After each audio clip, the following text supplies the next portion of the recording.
Assalamualaikum warahmatullahi wabarakatuh. Selamat datang di cerita horor kali ini.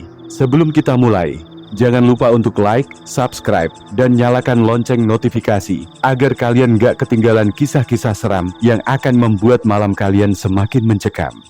Jadi, siapkan diri kalian, matikan lampu, dan pastikan kalian tidak sendirian saat mendengarkan cerita ini. Karena, siapa tahu, ada yang ikut mendengarkan bersamamu. Dan inilah ceritanya.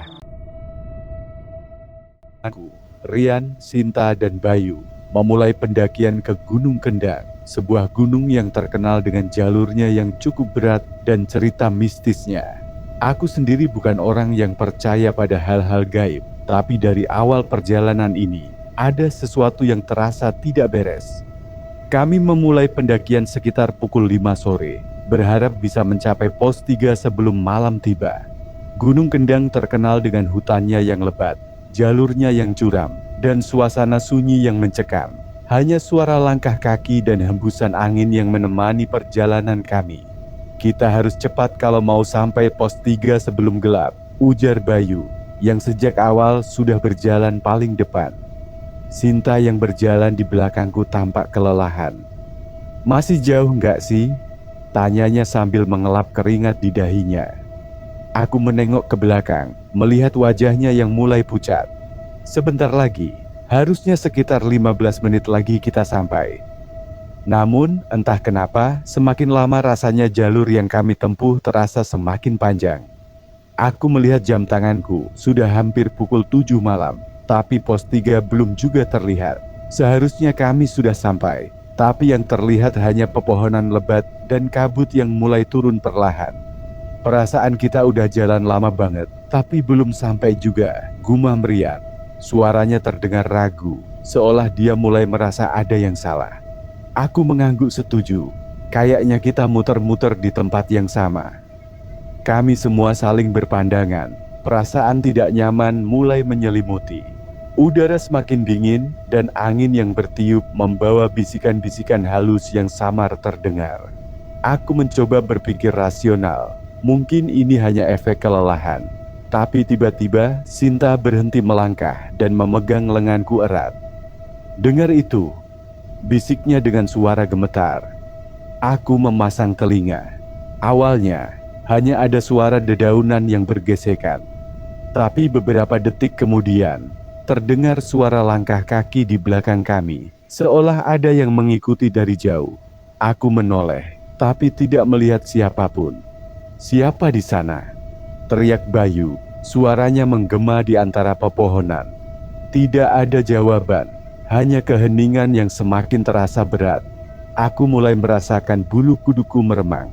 Kami semua berdiri diam di tempat, mencoba mencari tahu sumber suara itu. Tiba-tiba, terdengar suara tawa kecil dari arah belakang kami. Suara itu lirih, seperti suara anak kecil yang tertahan.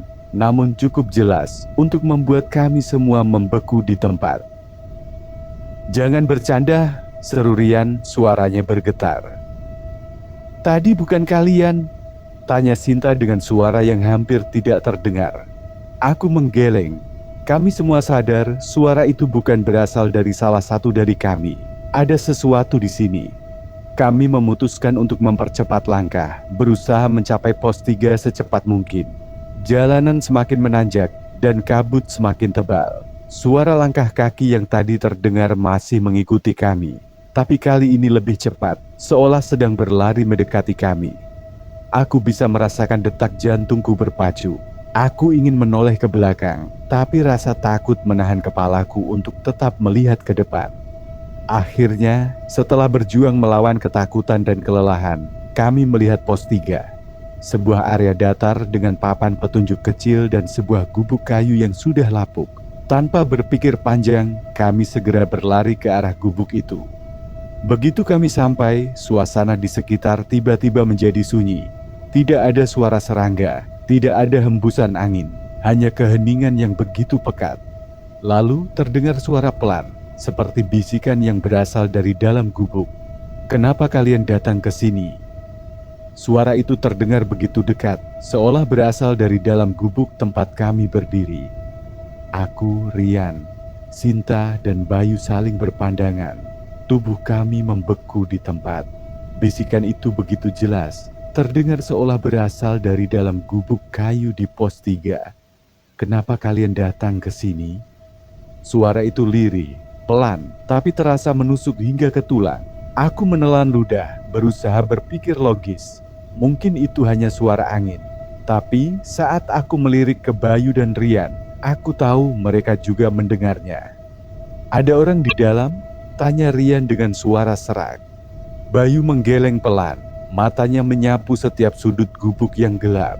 Aku menyalakan senter, sinarnya menerangi bagian dalam gubuk yang sempit dan berdebu. Tidak ada siapa-siapa. Hanya papan kayu lapuk dan sisa-sisa plastik bekas pendaki sebelumnya. "Tidak ada siapa-siapa," bisikku. Namun, Sinta tiba-tiba mencengkeram lenganku dengan erat. Napasnya tersengal, wajahnya pucat pasi. Aku lihat sesuatu di sudut ruangan," katanya dengan suara gemetar. Aku langsung mengarahkan senter ke sudut yang dimaksud. Sekilas, tidak ada yang aneh, hanya bayangan gelap dari kayu yang sudah usang. Tapi saat aku memperhatikan lebih lama, dadaku terasa sesak. Di sudut itu ada sesuatu. Sebuah bayangan hitam, duduk dengan tubuh membungkuk, seperti sedang memeluk lututnya. Tidak ada wajah, tidak ada bentuk yang jelas, hanya kegelapan yang terasa nyata. Bayu mundur selangkah. Astaga! Lalu, sebelum ada yang bisa berkata apa-apa, bayangan itu bergerak. Perlahan, tubuhnya seperti bergeser sedikit demi sedikit, tanpa suara. Aku bisa merasakan tubuhku dingin. Keringat membasahi punggungku meski udara di sekitar begitu dingin. "Kita harus keluar dari sini," bisikku dengan suara tercekat. Sinta mulai menangis tertahan. "Aku nggak mau di sini. Aku nggak mau." Aku menarik tangannya, memaksanya berdiri. Bayu dan Rian juga mundur dengan langkah gemetar. Kami bergerak keluar gubuk, meninggalkan tempat itu tanpa menoleh ke belakang. Saat kami akhirnya berada di luar, angin bertiup lebih kencang. Aku mencoba mengatur napas, tapi tiba-tiba aku sadar sesuatu. Hutan di sekitar pos 3 yang tadi kami lewati kini tampak berbeda. Pohon-pohon yang tadi berdiri tegak tampak lebih rapat, seperti mendekat satu sama lain. Kabut semakin pekat, dan jalur yang seharusnya kami lalui kini seperti menghilang. "Kenapa jalannya nggak ada?" tanya Rian dengan suara panik. Aku menyorotkan senter ke berbagai arah, berharap menemukan jalur yang tadi kami lalui. Tapi yang terlihat hanya pepohonan dan bayangan-bayangan gelap di antara kabut. "Kita tersesat," gumam Bayu. Aku menelan ludah. Tidak, bukan tersesat. Ini lebih dari itu. Sesuatu sedang mempermainkan kami. Lalu dari dalam gubuk, suara itu kembali terdengar. Kali ini lebih jelas, lebih dekat. "Tidak seharusnya kalian ke sini." Aku menoleh ke gubuk itu, dan kali ini aku melihatnya dengan jelas. Di ambang pintu, berdiri sosok hitam dengan tubuh tinggi kurus. Wajahnya tidak terlihat, hanya ada bayangan yang bergoyang perlahan. Tubuhku menegang, rasa takut merayapi setiap inci kulitku. Sinta berteriak. Saat itu juga, lampu senterku mati, dan semuanya tenggelam dalam kegelapan. Senterku mati seketika, dan aku bisa mendengar napas tersengal-sengal Sinta di sampingku. Bayu dan Rian juga diam membeku, tak berani bersuara. Di depan kami, sosok hitam tinggi itu masih berdiri di ambang pintu gubuk. Meski wajahnya tak terlihat, aku bisa merasakan tatapannya menusuk ke arah kami. Udara di sekitar terasa semakin dingin, dan tiba-tiba terdengar suara gemerisik dari antara pepohonan. "Lari!" Bayu berteriak. Tanpa berpikir panjang, kami semua berlari sekuat tenaga. Aku tak tahu ke arah mana, yang penting menjauh dari gubuk terkutuk itu. Aku bisa mendengar langkah kaki lain di belakang kami, lebih dari 4 pasang kaki. Sesuatu ikut berlari bersama kami dalam kegelapan. Aku mencoba menyalakan senterku kembali, tapi tidak berhasil. Aku hampir jatuh ketika kakiku tersandung akar pohon yang mencuat dari tanah. Sinta menarik lenganku, memaksaku untuk tetap berlari. Lurus terus, jangan menoleh ke belakang, seru Rian dari depan. Tapi aku tak bisa menahan diri. Aku menoleh sedikit, dan saat itu juga aku menyesalinya. Di antara pepohonan, aku melihat bayangan hitam bergerak dengan kecepatan yang tidak wajar. Mereka berlari dalam posisi membungkuk, tangan-tangan mereka panjang dengan jari-jari yang mencakar udara. Mata mereka merah menyala di kegelapan. Aku tersentak, dadaku terasa sesak oleh ketakutan yang luar biasa. Aku berlari semakin cepat, tetapi langkah kaki mereka semakin mendekat. Aku bisa merasakan napas dingin di tengkukku. Suara bisikan-bisikan samar terdengar di telingaku. Kalian, milik kami. Tiba-tiba, di depanku, aku melihat cahaya. Sebuah titik kecil yang tampak seperti api unggun. Dengan sisa tenaga, aku dan teman-temanku berlari ke arah cahaya itu. Semakin dekat, cahaya itu semakin jelas. Dan akhirnya, aku melihat sekelompok pendaki lain duduk di sekitar api unggun. Kami menerobos masuk ke dalam lingkaran cahaya itu dengan napas terengah-engah. Para pendaki lain terkejut melihat kami yang pucat dan ketakutan. "Ada apa? Kalian kenapa?" tanya seorang pria dengan ekspresi bingung. Aku menoleh ke belakang. Tidak ada apa-apa.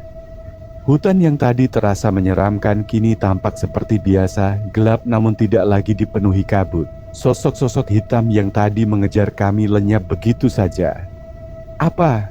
Tadi cuma ilusi," bisik Sinta, masih terisak ketakutan. Aku tak tahu harus menjawab apa. Yang jelas, aku masih bisa merasakan tatapan itu, jauh di dalam kegelapan hutan. Salah satu pendaki lain, seorang pria tua dengan wajah serius, mendekati kami. "Kalian dari mana?" tanyanya dengan nada datar. Kami dari pos 3, jawab Bayu dengan suara gemetar. Pria tua itu terdiam sejenak, lalu menggeleng pelan. "Pos 3? Ulangnya. "Nah, pos 3 sudah ditutup sejak 5 tahun yang lalu. Tidak ada siapa-siapa di sana. Gubuk di sana sudah lama runtuh." Darahku langsung terasa membeku. Aku menatap teman-temanku dengan mata melebar. Kami semua sadar, tempat yang kami datangi malam ini bukanlah pos 3 yang sebenarnya. Kami telah masuk ke dalam dunia lain. Sesuatu di hutan itu telah mempermainkan kami. Dan entah bagaimana, kami berhasil keluar. Tapi aku tahu satu hal. Mereka masih ada di sana menunggu pendaki lain yang tersesat.